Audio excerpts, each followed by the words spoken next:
Hi everyone, and very welcome to this episode where we're going to speak to the statement that says buy property and wait. And what we'd like to do is exemplify that and really show how compounding can work in your favour. And what I've got here is a little spreadsheet, and I've set it up with on the far left hand side the year, and next to it savings. And I'm gonna just reveal a few of these rows here. And I'm going to just sort of explain how we get the £2,000 savings. We're going to make the assumption that you can save from some form of income between £165,000 and £170,000 a month-ish, which is going to be about £2,000 a year in round figures. And every year we're going to save £2,000, and yes, we don't take into account the eroding effect of inflation. We're just going to use this as a principle. And by the time we get to year 10, we can see we actually end up with £20,000 in savings. And what I'm going to suggest we do is we actually take that £20,000 and we combine it with a loan from a mortgage company, and we say with like a 75% loan to value mortgage, you put your £20,000 in as well, and you end up owning a house for £80,000. 75% loan to value, and you've purchased it from savings. Now what happens, you see, is your savings resets, £2,000 the following year, but you do now get a rental income of £2,400. And I just quickly explain where that comes from. We say if a buy-to-let property, family buy-to-let property, doesn't bring in a minimum of £200 per calendar month, we put a question mark whether that's worth buying or not. Now, it's up to you whether you think that's a worthy return.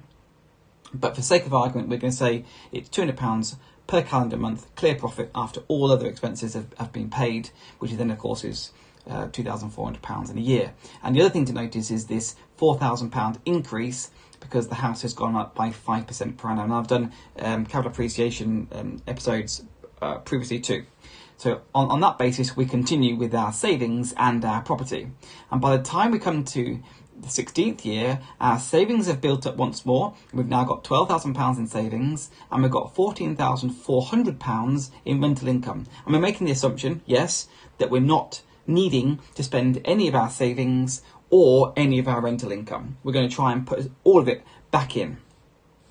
Well, the good news is your house that was £80,000 has now come up to £107,000, and we'll look at what we can do with capital appreciation in a minute. But let's just say houses now are about £107,000.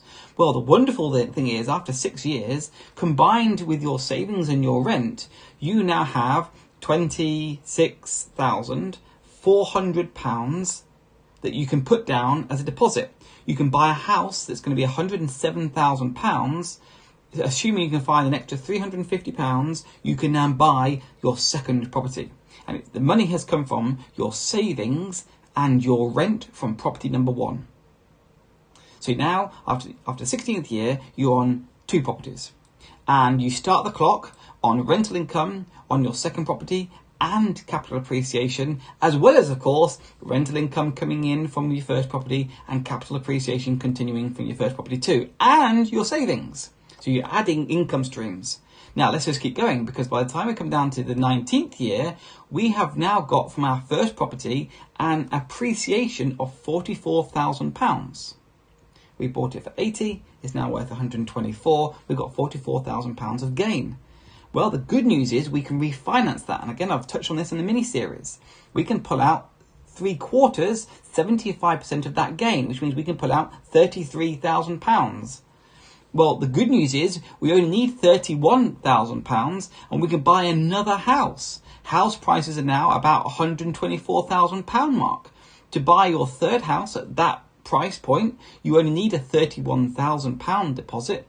And this then comes from capital appreciation, from property one capital appreciation. So you pull out £33,000, you put down £31,000, and you end up buying your third house, and you've got 2k in change. Let's just keep going. By the time we come down to the 21st year, you've now got your savings that have built up again to £10,000. You've also got your rental income that's built up to a nice pot of £12,000, and it's exactly the same story for property number 2. So you can combine those together. You've now got £34,000, and hey, presto, guess what you can do with that? Or you can put it down with a 75% loan to value mortgage, because house prices are about the £136,000 £136,000 mark, and you can buy a house for £136,000 with a £34,000 deposit. So this money has come from savings and rent from properties 1 and 2. Amazing. And guess what happens the following year? Well, guess what? You can take property number 2, the capital appreciation has gone up. You can pull out that. You can combine it with some of the rent from property number 3.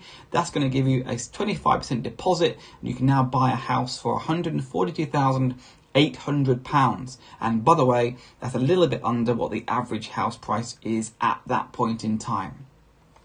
So that is why we say, or you hear in property, buy property and wait. Don't wait to buy property, because what you're trying to do is you're trying to compete with the capital appreciation growth of 5% with savings growth of, well, I don't know what you're getting in savings. But that is why make every possible effort, every reasonable, sensible effort you can to buy your first property. Because as soon as you buy the first one with your savings, you can use those, the capital appreciation and rental income, to help you then subsequently buy your second, and then you can use all those incomes and buy your third, and so on. It snowballs. And this little table down below will sort of explain that to us. After 10 years you get the first property, 6 years later you get your second one, 3 years later you get your third one, 2 years later you get it, and so on, right? It just happens much quicker. Now this is a very slow way of doing it. I have explained in the buy, refurbish, rent, refinance mini series that I've done how you can do this in all about 6 months, quite legitimately. It's exactly what we do. So if you haven't seen that, I would recommend you checking it out. And for those who are slightly more mathematically, algebraically minded, although this isn't in its simplest form, of course, in the beginning you've just got savings, then you have savings, rent and capital appreciation as soon as you bought your first house, and then it doesn't take long to buy your second house, and you've got 2 lots of rent and 2 lots of capital appreciation, and so on. And once you get to the first, I do believe the first 5 are the hardest. Once you get to the first 5, it's not plain sailing by any means, but it's much easier. It's much easier to keep momentum going if you can get to that first 1, 2, 3, 4, 5. So I hope you found this interesting, at least, and hopeful, perhaps. If you've got any comments or questions or things you'd like to ask us or share with us, then we always love to hear your comments. So feel free to share those down below. If I could just make 2 polite requests. If you haven't yet subscribed, then please feel free to check us out and subscribe. And if you like this video, then please leave a like. That would be tremendously helpful. But that's it for this one. My name's Josh Harrison. Thank you ever so much for your support. We really appreciate it, and we look forward to seeing you in the next one.